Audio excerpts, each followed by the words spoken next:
Hello friend, welcome to my YouTube channel. और आज के वीडियो में मैं फर्स्ट ईयर का बायोलॉजी का फर्स्ट चैप्टर लेके आया हूँ, द लिविंग वर्ल्ड। तो फटाफट वीडियो को स्टार्ट करते हैं। जो इस वीडियो को फर्स्ट टाइम देख रहे हैं प्लीज़ सब्सक्राइब करें, लाइक करें और ज़्यादा से ज़्यादा लोगों के बीच में इसको शेयर करें और कमेंट करके ज़रूर बताएं वीडियो आपको कैसा लगा। इसे मुझे मोटिवेशन मिलता है। तो फटाफट वीडियो को स्टार्ट करते हैं। द लिविंग वर्ल्ड क्या है? The living world. अब जीव जगत, ठीक है ना।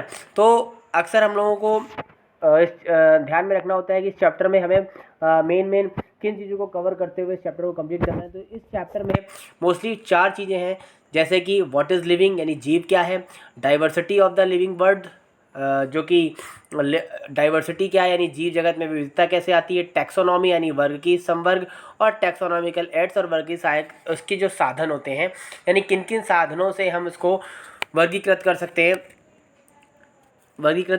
सकते हैं। तो देखते हैं हम लोग फटाफट इसको।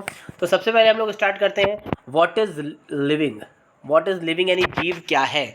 जीव क्या है? तो हमारे दिमाग में जब भी हम लोग सोचते हैं कि हम कैसे आइडेंटिफाई करेंगे कि कोई जीव जीवित है या नहीं, तो हम लोग छोटे से ये पढ़ते आ रहे हैं साइंस में, जो सांस लेते हैं वो सजीव होते हैं और जो नहीं लेते वो निर्जीव होते हैं। बट यहाँ पर हम किसी भी ऑर्गेनिज्म को आइडेंटिफाई कर सकते हैं कि किन बेसिस पर वो लिविंग है या नॉन लिविंग है। तो सबसे पहले कि अगर उस ऑर्गेनिज्म में ग्रोथ हो रही है, वो रिप्रोडक्शन कर रहा है, उसका जो शारीरिक संरचना है, कोशिकीय संरचना, cellular organisation of the body है, साथ ही साथ वो एटमॉस्फेयर के साथ वो क्या कर रहा है, एटमॉस्फेयर के साथ कोरिलेट कर रहा है यानी वातावरण के साथ अपने संबंध स्थापित कर रहा है, तो उस जीव को हम लोग क्या बोल सकते हैं, लिविंग या जीव बोल सकते हैं, जीवित बोल सकते हैं। इसके बाद हम लोग देखते हैं diversity of in the living world, जीवों में विविधता, डाइवर्सिटी ऑफ लिविंग वर्ल्ड, जीवों में विविधता। तो हम सभी लोग जानते हैं कि पृथ्वी पर बहुत सारे जीव यानी बहुत सारे ऑर्गेनिज्म हमें मिलते हैं, यानी पृथ्वी पर स्थित जीवों की संख्या यानी on the basis of amount of organism यानी जीवों की संख्या और जैव विविधता एंड द बायोडाइवर्सिटी, इनके बेसिस पर कुल स्पीसीज 1.7 टू 1.8 मिलियन तक हैं किसकी, प्लांट की। हम प्लांट की बात बता रहे हैं।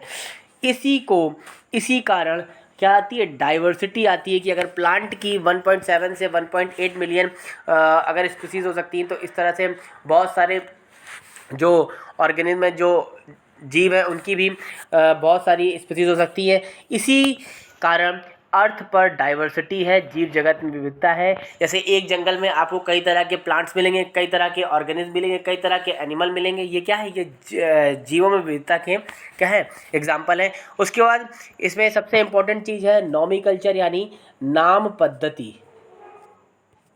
नॉमिकल्चर यानी नाम पद्धति। तो सबसे पहले हम लोग देखते हैं कि नाम पद्धति क्या है, नॉमिकल्चर क्या है।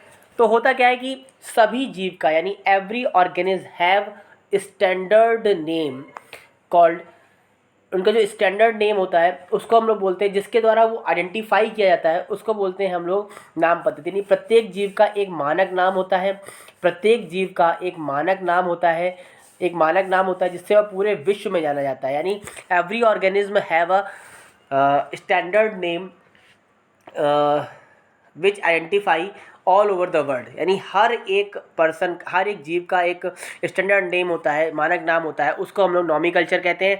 अब नॉमिकल्चर से रिलेटेड 2 संस्थाएं हैं, एक है आईसीबीएन और दूसरी है आईसीजेडएन। आईसीबीएन क्या है, I for international, C for code, B for botanical, N for nomenclature, यानी international code of botanical nomenclature. और इसी प्रकार आईसीजेडएन क्या है, international code of zoological nomenclature. ये 2 ऐसी संस्थाएं हैं जो बॉटनिकल नॉमिकल्चर है, वो स्टैंडर्ड नेम या मानक नाम वनस्पतियों को यानी प्लांट्स को देती हैं, और जो ये आईसीजेडएन है, ये जो स्टैंडर्ड नेम यानी मानक नाम है वो ऑर्गेनिज्म को यानी जीवो एनिमल को देते हैं, जिससे वो पूरे विश्व में जाने जाते हैं।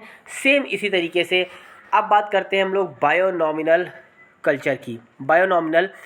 तो फटाफट देखते हैं बायोनॉमिनल नॉमिकल्चर क्या है। हम लोग नाम से ही जा रहे हैं, बाइनॉमिनल, बाई नॉमिनल, यानी यहाँ पर क्या होता है, इस नाम को निर्धारित करने के लिए दो कंपोनेंट की ज़रूरत होती है। यानी पहले देख लेते हैं, इस सिस्टम को जो दिया था वो दिया था कैरोलस लीनियस ने। यानी ये पद्धति किसने दी थी, कैरोलस लीनियस ने दी थी। इसीलिए कैरोलस लीनियस को फादर ऑफ बाइनॉमिनल नॉमिकल्चर कहते हैं, यानी द्विनाम पद्धति का जनक कहते हैं, फादर ऑफ बाइनॉमिनल नॉमिकल्चर। इसीलिए कैरोलस लीनियस को क्या बोलते हैं, कैरोलस लीनियस को बोलते हैं फादर ऑफ बाई नॉमिनल नॉमिकल्चर, क्योंकि नाम से देख रहे हैं बाई यानी दो चीज़ों, इनमें क्या होता है, इस नाम के लिए हमें दो कंपाउंड की ज़रूरत होती है, एक जीनस और दूसरा स्पीसीज़। जीनस और स्पीसीज़ मिलाकर हम किसी का भी साइंटिफिक नेम रख सकते हैं। जैसे अगर हम फॉर एग्जांपल दें, घरेलू मक्खी का नाम होता है मस्का डोमेस्टिका, तो मस्का वहाँ पर क्या है, जीनस है, और डोमेस्टिका उसकी क्या है, स्पीसीज़ है। आगे नेक्स्ट देखते हैं, टैक्सा।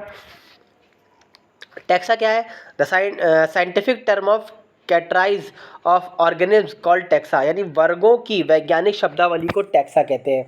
वर्गों की वैज्ञानिक शब्दावली को टैक्सा कहते हैं। इसको इस तरह समझ सकते हैं कि विभिन्न वर्ग में विभिन्न जीव आते हैं। जैसे अगर हम सबसे पहले बात कर लेते हैं मैमेलियन में, तो मैमेलियन में बिल्ली आती है, कुत्ता आता है, गाय आती है, भैंस आती है। ये क्या है, ये अलग अलग एनिमल है, लेकिन वो रखे किस में जा रहे हैं, मैमल में रखे जा रहे हैं। इसी तरीके से अगर हम प्लांट की बात करें तो प्लांट में आम आ रहा है, अमरूद आ रहा है, ये सारे अलग अलग प्लांट किस में रखे जा रहे हैं, वर्ग प्लांटी में रखे जा रहे हैं। तो वर्गों की वैज्ञानिक शब्दावली को क्या कहते हैं, टैक्सा कहते हैं। आगे देखते हैं, इसी के से हुआ क्या है, एक शब्द आया था सिस्टमैटिक्स, और जो कि कहाँ से लिया गया था, वो लिया गया था, एक लैटिन वर्ड था जिसका नाम था सिस्टेमा। इसका मतलब क्या होता है, जो सिस्टमैटिक वर्ड है वो एक लैटिन वर्ड था। क्या था लैटिन वर्ड, वो लैटिन वर्ड था, देख पा रहे होगे आप लोग, सिस्टेमा। इसका मतलब होता था कि कोई भी सिस्टमैटिक ढंग से अगर अरेंजमेंट करते हैं तो उसको बोलते हैं सिस्टेमा। जो हमारे कैरोलस लीनियस थे, उन्होंने अपनी जो बुक भी पब्लिश करी थी, वो पब्लिश करी थी सिस्टेमा नेचुरा के नाम से। जो हमारे कैरोलस लीनियस है, उन्होंने जो बुक पब्लिश करी थी वो भी करी थी सिस्टेमा नेचुरा के नाम से। यानी यहाँ पर क्या है, यहाँ पर हमने सभी ऑर्गेनिज्म को एक सिस्टम वाइज सीरीज़ में रखा हुआ है, उसको बोलते हैं सिस्टेमा। आगे देखते हैं टैक्सोनॉमी कैटेगरी। तो टैक्सोनॉमी कैटेगरी में क्या था कि classification is not a single step, मतलब जो वर्गीकरण है वो सिर्फ एक चरण में पूर्ण नहीं होता है, बट इन्वॉल्व मैनी स्टेप्स, बहुत सारे स्टेप्स में लगते हैं। Which step represent a rank a category, जो कि एक रैंक या कैटेगरी में रिप्रेजेंट होते हैं। इस रिप्रेजेंट को हम लोग टैक्सोनॉमी अरेंजमेंट कहते हैं, जिसको हम आपको यहाँ पर दिखा सकते हैं। जिस तरह आप देख सकते हो, सबसे पहले आ रहा है यहाँ पर किंगडम, क्योंकि ये रिवर्स है, लेकिन अब ये जो आपको रिवर्स दिखाया गया, लेकिन हम आपको इसमें सीधा करके मतलब सीधा बताएंगे। सबसे पहले आता है आपका किंगडम, यानी वो जगत होता है। फिर हम उस ऑर्गेनिज्म के फाइलम को लिखते हैं, उन ऑर्गेनिज्म के फाइलम को लिखते हैं। देन हम क्लास को लिखते हैं।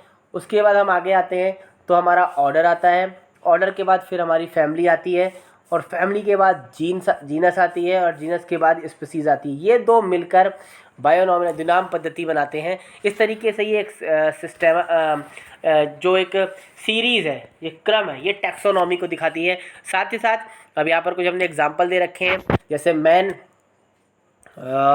इस तरह आप देख पा रहे हो, मैन का कॉमन नेम जो बायोलॉजिकल नेम है वो होमो सैपियंस है, जीनस उसका होमो है, और फैमिली उसकी होमेडिया है, ऑर्डर प्राइमेट्स है, क्लास मैमेलिया है, और जो फाइलम है वो कॉर्डेटा है। इस तरीके से यहाँ पर हाउस फ्लाई, मैंगो और वीट के ये साइंटिफिक नेम, उनकी फैमिली, उनकी क्लास दी हुई है। तो इस तरीके से यहाँ पर ये वीडियो कंप्लीट होता है। ये वीडियो आपको कैसा लगा प्लीज़ कमेंट करके ज़रूर बताएं। धन्यवाद।